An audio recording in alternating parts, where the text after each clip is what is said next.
Ski jumping is a traditional winter sport with popularity mainly in Northern and Central Europe. It can be considered an extreme sport. The athlete slides off the ski jump tower and performs the takeoff with speed around 100 km per hour.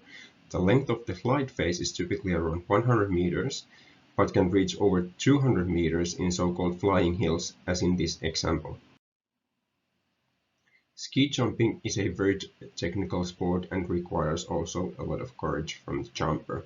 Therefore, training for the sport is typically started at a very young age, and elite level is reached only after more than a decade of systematic training. But what if you don't have that much time? Well, China had this problem when they were building their ski jump team for the home Olympics in 2020.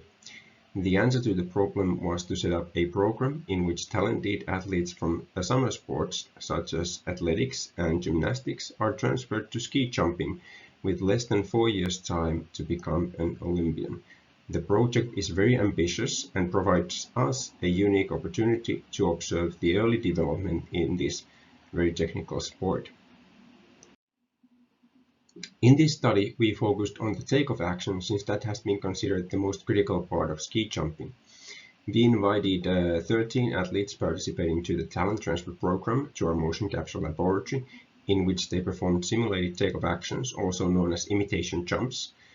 The novice jumpers were measured 2 times, first 2 to 3 months after starting the ski jump training, and then 6 months later.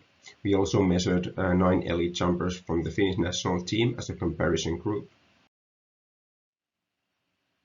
The most obvious difference between the novice and experienced ski jumpers in the lower limb joint mechanics was the greater contribution of the ankle joint to the total joint work done during the jump phase in the novice jumpers.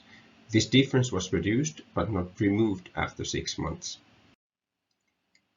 We also investigated technical consistency by analyzing the standard deviation of the joint movement profiles between the 5 jumps performed within the measurement session.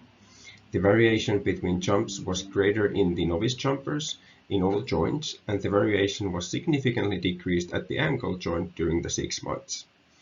Based on the results, we conclude that technical rather than physical performance aspects differentiate novice from experienced ski jumpers in the simulated ski jump takeoff. We would like to thank our funding sources and collaborators, and I'm happy to answer any questions you may have during the poster session.